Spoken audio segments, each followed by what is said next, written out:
Welcome sa Tagalog Manhwa Recap. Mula sa mga talulot ay umangat ang isang kamay, pagbaling ng shot ay makikita ang isang magandang babae. Ang beach na iyon sambit nito umano'y siya ay tinredor noon at kumawala mula sa kanyang kontrol, mukhang si Zinger ang tinutukoy niya. Idinagdag na tinulungan nito ang babaeng iyon kaya ito rin ay despicable, isinigaw na ang lahat ng mga despicable na tao ay deserve na mamatay. Hatugon naman ni Chen Fan habang nakatitig sa babae, nagsabing ang blooming period ay napakaiksi at ang mga bulaklak na mayroon ito ay napakarupok, gayunpaman ito ay mayroong kakayahang gamitin ang mga bulaklak upang mag-cultivate at gamitin ang mga petals nito bilang sandata, lumalabas na mukhang talaga raw palang ito ay mayroong tinataglay na power of the law. Agad na bumulusok patungo kay Chen Fan ang mga petals, sinabi ng babae na tumigil na ito sa pagpapanggap na master, nagpakawalan ng mga slash. Idinagdag na siya ay palaging gumagamit ng labis-labis na kapangyarihan para sa napakaliit na mga task, ibinibigay niya ang kanyang lahat sa bawat laban, tumama ang mga slash sa isang bundok na siyang naging dahilan upang ito ay mag-shatter. Makikita ang mga piraso ng bato sa itaas ni Chen Fan.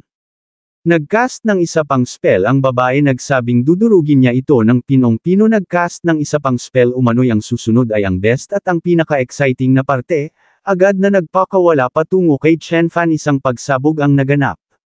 Napangiti ang babae, nagsabing ang madurog sa ganoong paraan hindi lang ang laman at buto kundi maging ang kaluluwa nito ay madudurog din, at para naman sa Little Beach na iyon siya ay mayroon pang maraming oras upang iyon ay hanapin, mahahanap niya rin iyon balang araw.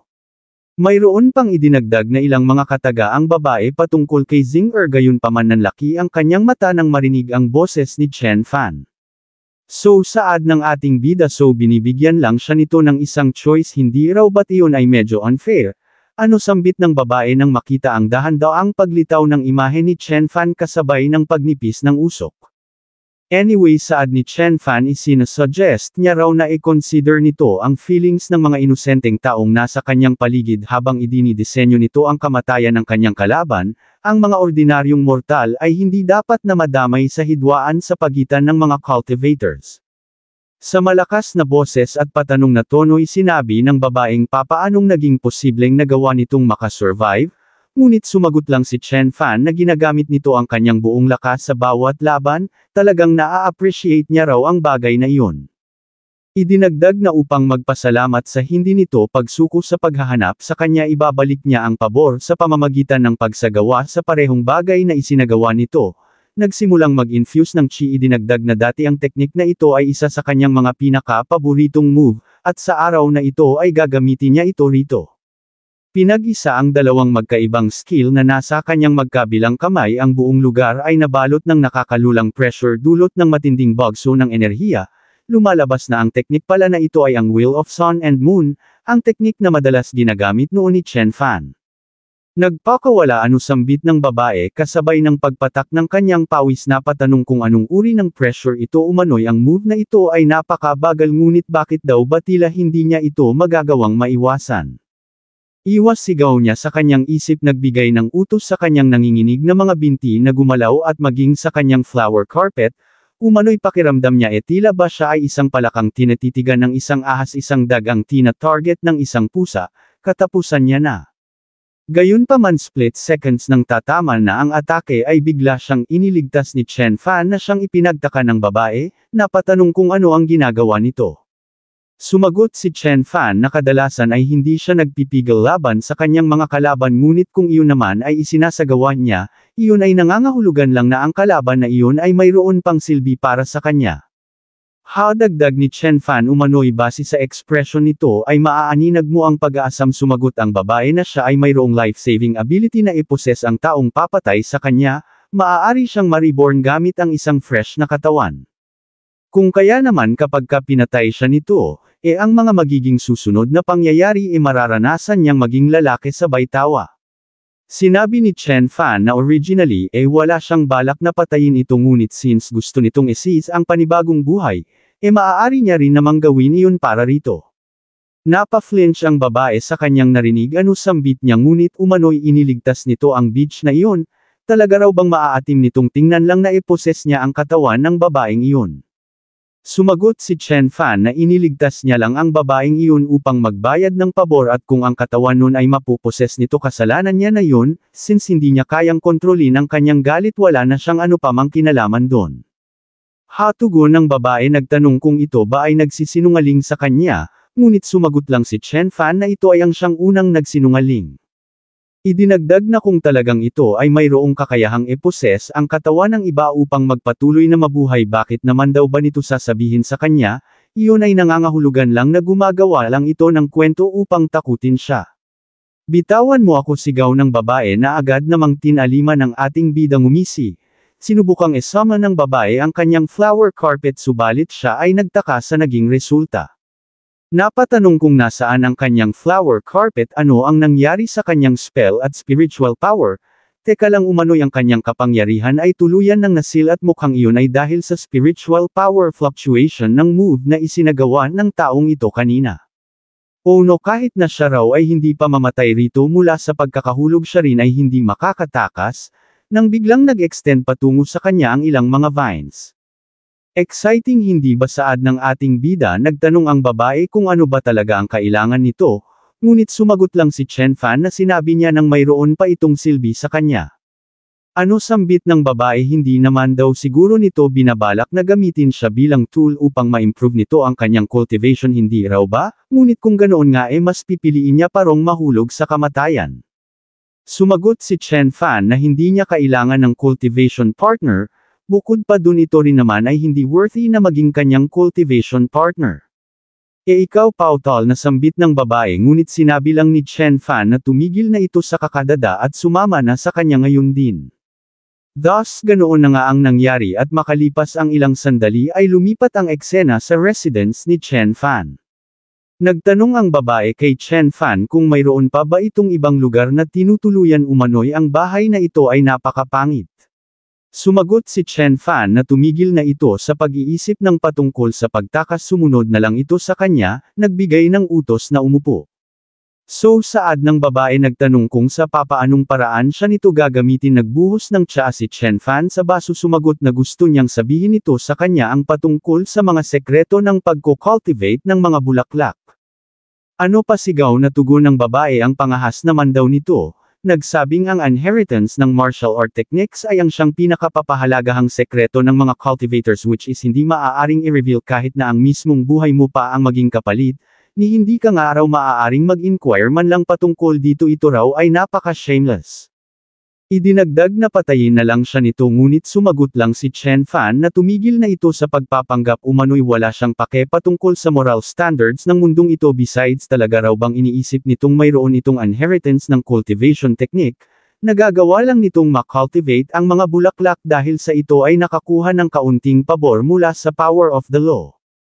Of course sigaw ng babae talagang mayroon siya nun siya ay ang secret disciple ng isang reclusive na powerful being, bukod pa dun siya ay labis na pinapahalagahan at minamahal ng kanyang master.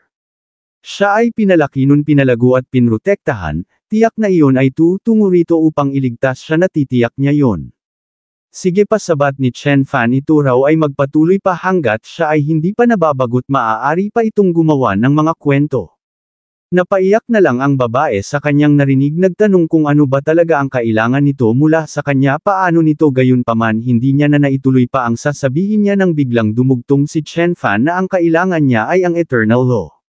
Nabigla ang babae sa kanyang narinig napatanong kung papaano nito nalaman ang patungkol doon.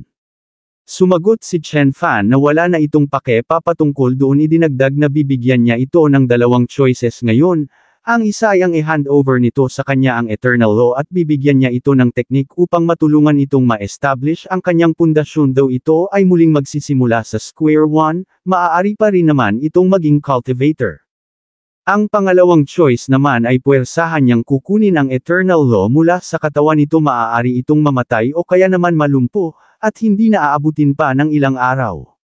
Sumagot ang babae na masyado siya nitong pinipuwersa anong uri ng choice ito. Ang ginagawa nito ay pamimilit lang.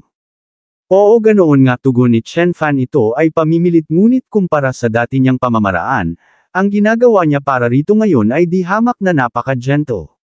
Noon ay hindi niya na binibigyan pa ng tsansa na mabuhay ang kanyang mga kalaban, paano pa kaya ang pagbibigay ng choice? Hatugon ng babae, mukhang pinapalabas daw nito na binibigyan siya nito ng pabor at dapat niya itong pasalamatan, ngunit hindi ba't iyon ay dapat lang tugon naman ni Chen Fan? Ini-spare niya ang buhay nito kaya deserve niya ang pasasalamat, or maybe dahil sa ang buhok nito ay medyo nagpapaalala sa kanya kay, ano sabat ng babae nagtanong kung ano ang ibig nitong sabihin, sino ang nakikita nito mula sa kanya. No way, sigaw niya pa, ayaw niya rong maging anino ng kung sino man o maging panghalili, kung ganun tugon ni Chen Fan, wag itong masyadong mag-alala patungkol doon dahil ito rin naman ay hindi worthy na maging substitute ni, alright, dugtong niya sabay tayo ang pagpapatuloy sa argumentong ito ay walang saysay, bigyan siya nito ng sagot sa loob ng 5 segundo.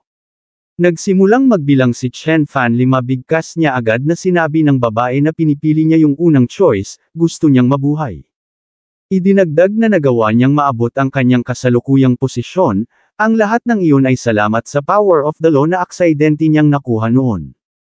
Gayunpaman kapag tinanggal niya ang bagay na ito mula sa kanyang katawan ang kanyang cultivation base ay magko-collapse, iyon ay mas malala pa kaysa sa kamatayan.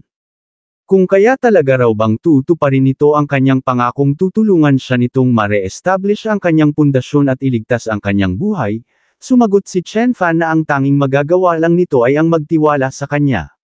Alright, tugon ng babae, kung ganun ilalabas niya na ito ngayon, sinimulang i-extract ang sinasabing eternal law na nasa kanyang katawan na karamdam ng matinding sakit. Sinabi ni Chen Fan na ang sakit na nararamdaman nito ay nanunuot hanggang buto at pumupurga maging sa meridians nito, yet ito ay nananatiling tahimik, mukhang talaga raw palang ito ay napaka-resilient. Of course, tugon ng babae, dahil sa papaanong paraan naman daw ba makakaakyat sa kasalukuyang posisyon na mayroon siya ngayon ang isang nagugutom na batang babaeng magbubukid noon, idinagdag na noon ay mas pinipili niya pang kumain ng nakakalasong lantang langkay ng bulaklak kaysa sa mamatay sa gutom, dahil hanggat ikaw ay nananatiling buhay ay mayroon pa ring tsansa at pag-asa. Siya ay napahiyaw kasabay ng paghiwalay ng eternal law mula sa kanyang katawan at sa sumunod na eksena, ito ay nasa kamay na ni Chen Fan. Napaluhod ang babae, nagsabing ito ay nangako sa kanya tuparin nito ang kanyang pangako, thus ganoon na nga ang ginawa ni Chen Fan, nag-impart ng kung anong uri ng chi sa kanya. Sinimulan itong i-cultivate ng babae at habang nakatitig sa bulaklak, napasabi si Chen Fan sa kanyang isip na talagang ang ito ay ang eternal law. Idinagdag na ni ito pa ay higit na mas makapangyarihan kaysa sa nakuha niya noon. Bumaling sa babae, so saad niya sa kanyang isip, so talaga raw palang ito ay walang master at ang cultivation nito ay mess, nagawa lang nitong magamit ang 10% ng power of the law na siyang naging dahilan upang napakadali niya lang itong matalo. Nilanghap ang halimuyak ng bulaklak, napatanong sa kanyang sarili kung ang kapangyarihang ito ba ay sapat na upang mag-usbong ng bagong dahon ang Tree of Origin. Samantala sa kabilang dako naman, ilang araw na ang nakararaan nung sandaling inilabas ni Chen Fan si Wu Er, yung babaeng kabilang sa mga sect leader ng Cloud Sect na nagmula sa ibang realm, ay mapag-aalamang sila pala ay nakita ni Ziwan Er. Talagang nagawa niya sambit ni Ziwan Er sa kanyang isip, naglaho na, talagang naglaho na, ang Cloud Scaling Path ay naglaho na at maging ang lahat ng mga Cloud Sect leaders ay naglaho na rin. Idinagdag na magmula sa araw na ito ang natitira na lang sa Cloud Sect ay siya, ang Holy Maiden, at ang 8 gates at 4 na pavilion na halos hindi na nag-e-exist, sabay pa kawalan ng malakas na tawa. Idinagdag na pinrovoke niya lang ng kaunti si Chen Fan at talagang winasak na nito ang mga sect leaders ng Cloud Sect. Siya raw ay hindi makapaniwalang napakadali niya lang nakuha ang buong Cloud Sect, mukhang talaga raw palang siya ay ang chosen one. Gayunpaman ayaw niya rong mga ahas na lumapit ng husto doon sa battlefield ngayon lang, kaya hindi niya narinig ang conversation nila, at wala siyang idea kung sino ang little girl na iyon na bigla na lamang lumitaw sa kung saan. Well, whatever, ang babaeng iyon rin naman ay isa lamang hamak na langgam walang foundation, at since iyon ay dinala ni Chen Fan, tiyak na iyon ay hindi na babalik pa ritong muli. Naglabas ng isang artifact, ipinirform ang Taishu illusion, inilatag sa kabundukan, lumitaw ang isang mahabang hagdan. Idinagdag na yung mga sect leader na iyon ay napakabihira lang na makipag-interact sa outside world, kaya hanggat sabihin niya lang sa ibang mga members ng sekta na ang mga iyon ay sumasalang lang sa kanilang secluded cultivation, ang buong cloud sect ay mapapasailalim sa kanyang kontrol. Ang susunod niyang gagawin ay ang magpatuloy sa pag-provoke sa ibang mga sekta na maging kalaban ni Chen Fan, isang karangalan para sa taong iyon na maging kanyang kasangkapan. Mula doon ay lumipat ang eksena sa kasalukuyan, kung saan makikitang iniensayo ni Wu ang isang partikular na sword art. Tawag ni Mrs. Lin magpahinga raw muna ito at kumain, na agad namang tinalima ni Wu at nagpasalamat. Lumapit siya sa mesa dumampot ng tinapay hinati sa dalawa, at inimbitahan si Jiheng na sumabay na kumain sa kanya. Wu saad ni Jiheng napaka-agresibo raw nito habang iniensayo nito ang kanyang swordsmanship ngayon lang, wilitugon naman ni Wu. Idinagdag ni Jiheng na bukod pa dun ito ay ang siya nang palaging iniisip ng kanyang ina, ang kanyang ina ay wala nang pake pa sa kanya ngayon. Jiheng pasigaw na sambit sa kanya ni Mrs. Lin nagsabing si Wu ay kanilang guest, ito ay iniwan sa kanila ni Mr. Chen, kaya papaano raw nito nasasabi ang ganito karud na bagay. Mangiyak-ngiyak na sumagot si Jiheng na hindi pa rin nagpapakita si Mr. Chen sa kanila magmula nung iniwan nun sa kanila si Wu yun daw ba ay nangangahulugan lang na ayaw na ni Mr. Chen sa kanila. Sinabi ni Mrs. Lin na hindi kailangang ipaliwanag pa ni Mr. Chen rito o sa kanila ang kanyang actions, isa pa bakit daw ba bigla na lang itong naging unreasonable. Hinawakan ni Wu ang kamay ni Jiheng nagsabing maging siya ay tinulungan din ni Mr. Chen, at maging siya ay nag-aasam na ring muling makita si Mr. Chen. Idinagdag na tingnan nito ang lahat ng snacks na ito na inihanda ni Lady Lin. Paano naman daw ba magiging posible na mauubos niya ito ng mag-isa, ang mga ito ay para sa kanilang dalawa. Idinugtong na wag itong mag-alala, dahil walang sino man ang makakaagaw sa mga bagay na pag-aari nito. Nagbago ang ekspresyon ni Jiheng dahil sa kanyang narinig kung ganun saad niya maaari daw ba nitong ituro sa kanya ang swordsmanship nito. Sumagot si Wu na ngunit ang swordsmanship na ito ay direktang in-implant ni Mr. Chen sa karagatan ng kanyang kamalayan, kaya hindi niya ito maaaring ituro sa iba ng basta-basta lang o sa sarili niyang kagustuhan.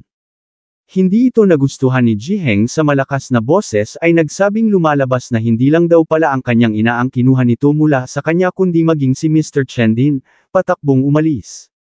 Ikaw, sigaw ni Mrs. Lin, subalit pinigilan siya ni Wu nakiusap na wag pag-alitan si Jiheng.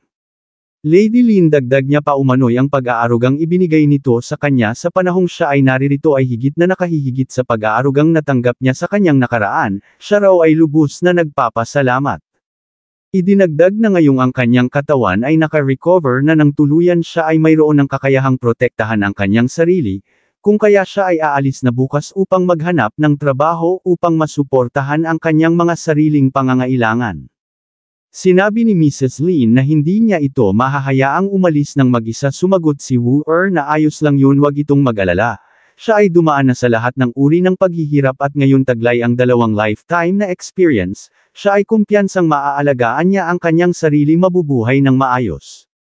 Ngunit tugon ni Mrs. Lin, ngunit papaano kung dumating si Mr. Chen at hanapin ito? Sumagot si Wu na maaaring mahanap ni Mr. Chen ang sino man ng napakadali. Alright, saad ni Mrs. Lin, ngunit kahit na gusto nitong umalis doon lang ito tumungo sa kalapit na bayan at bumalik rito ng minsanan, mag-keep in touch sila ng madalas upang siya ay magkaroon ng kapanatagan. Sa muli ay nagpasalamat si Wu kay Mrs. Lin sa ginawa nitong pag-asikaso sa kanya at kinabukasan pagsapit ng umaga, binuksan ni Wu ang pinto. Wu tawag ni Mrs. Lin, nagtanong kung talaga bang ito ay aalis na. Oo, sagot ni Wu, umano'y gusto niyang makita ang outside world. Humingi ng pasensya si Mrs. Lin patungkol sa nangyari kahapon, partikular yung ginawa ni Jiheng. Ngunit sumagot lang si Wu na mas lalo lang malulungkot si Jiheng kapag siya ang kinampihan nito. Nag-abot ng isang maliit na supot si Mrs. Lin, nagsabing ito ay naglalaman ng ilang mga healing pills na ginawa niya umano'y maaaring marahil ito ay hindi may kukumpara dun sa mga pills na gawa ni Mr. Chen, ito naman ay higit na mas mainam kumpara sa mga common pills na mabibili mo sa mga bayan. Sa muli ay nagpasalamat si Wu may sasabihin pa sana si Mrs. Lin, subalit tumalikod na si Wu at nagsimulang tumakbo patungo sa gate. Alright, wag na raw itong mag-alala pa patungkol sa kanya, sabay paalam.